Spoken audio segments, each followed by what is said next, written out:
ছাদ বাগানে সবাইকে স্বাগতম। আজকে আমরা এই আমাদের মালবেরি আয়ারল্যান্ডের একটি জাত, এই গাছটাকে আমরা হার্ড প্রুনিং করব। মালবেরি ক্ষেত্রে কিন্তু একটা বক্তব্য আছে, সেটা হচ্ছে যত বেশি প্রুনিং তত বেশি ফল। দেখেন এখনও কিন্তু গাছে ফল আছে, এটা 12 মাসে একটি জাত। তারপর আমরা এই গাছটাকে এখন প্রুনিং করে দেব। আর এই প্রুনিং করার আগে আপনাদের কয়েকটি শর্ত জেনে নিতে হবে। সেই শর্তগুলো হচ্ছে যে এই হার্ড প্রুনিং করার আগে অবশ্যই আপনাদের হার্ড প্রুনিং করার পরে আপনাদের গাছে পর্যাপ্ত পরিমাণে খাবার দিতে হবে। এর জন্য আমরা কি করছি, ট্রাইকো কম্পোস্ট আমরা গাছের গোড়ার মধ্যে আমরা দিয়ে নিচ্ছি প্রচুর পরিমাণে। এবং এটা করার পরে আপনাদেরকে গাছে ছত্রাকনাশক দিতে হবে এবং এটাকে ভালোভাবে হার্ড প্রুনিং করে দিতে হবে এবং এখানে বালাইনাশকের পেস্ট এখানে দিয়ে দিতে হবে। তো আমরা আজকে এই গাছটাকে পরিপূর্ণ একটা শেপ নিয়ে আসবো।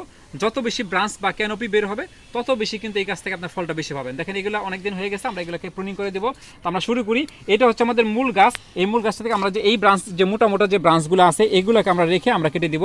তবে কেটার শর্ত হচ্ছে যে আপনার যে এইখানে যে চোখ আছে, দেখেন এই যে একটা চোখ, এই চোখ আমরা প্রত্যেকটা ক্যানোপি যেখান থেকে কাটবো। এই যে বিসমিল্লাহ, আমরা কিছু অ্যাঙ্গেল করে এই চোখটার উপরে থেকে অ্যাঙ্গেল করে এখান থেকে নতুন করে কুশি আসবে। আর এই জায়গাটাতে আমরা একটা বালাইনাশকের বা ছত্রাকনাশকের আমরা একটা পেস্ট এখানে লাগাই দেবো, অথবা এবং পুরো গাছটাকে আমরা একটা স্প্রে করে দিব। তাহলে কিন্তু আমাদের গাছটা হবে। দেখেন আমরা এই চিকন যে ডালগুলো আছে এগুলোকে আমরা পুরোটা কেটে ফেলবো। এই দেখেন আমরা কিন্তু এইভাবে করে প্রত্যেকটা ডালকে আমরা কেটে ফেলবো। এবং আরেকটা বিষয় হচ্ছে, মজার বিষয় হচ্ছে, এই ডাল থেকে কিন্তু কাটার পরে আমাদের এটা পুরোটা কেটে ফেলবো। দেখেন আমরা এইভাবে কাটার পরে যখন হয়ে যাবে তখন আমরা একটা ছত্রাকনাশকের পেস্ট দিয়ে দেবো। যত বেশি ব্রাঞ্চ বের হবে তত বেশি কিন্তু আপনাদের কি হবে, ফলন আসবে। যত বেশি ব্রাঞ্চ তত বেশি ফলন। এটা হচ্ছে মালবেরি গাছের প্রবাদ বাক্য। আপনি যত বেশি প্রুনিং করতে পারবেন তত বেশি ফুল আপনার এখানে ফল আসবে। আর মালবেরি গাছে কিন্তু ফুল হয় না, অটোমেটিক ফল সহকারে বের হয়। এখানে আমাদের পুরো গাছটি কিন্তু একদম হার্ড প্রুনিং করে আমরা একটা শেপে নিয়ে আসছি। দেখেন প্রত্যেকটা একটা জায়গায় আমরা আসছি, এখান থেকে নতুন ব্রাঞ্চ বের হবে, আবার ফল চলে আসবে। এখন হচ্ছে যে আমাদের যে এই যে ডালগুলো আমরা কেটে ফেললাম, এই শাখা প্রশাখাগুলো দেখেন, নিচে আমাদের শাখা প্রশাখাগুলো আছে। এই প্রশাখাগুলো দেখেন আমাদের ফলও কিন্তু আছে গাছগুলোর মধ্যে। দেখেন ডালগুলোর মধ্যে কিন্তু ফলও আছে, ফল পেকেও যাচ্ছে। দেখেন ফল পেকেও যাচ্ছে।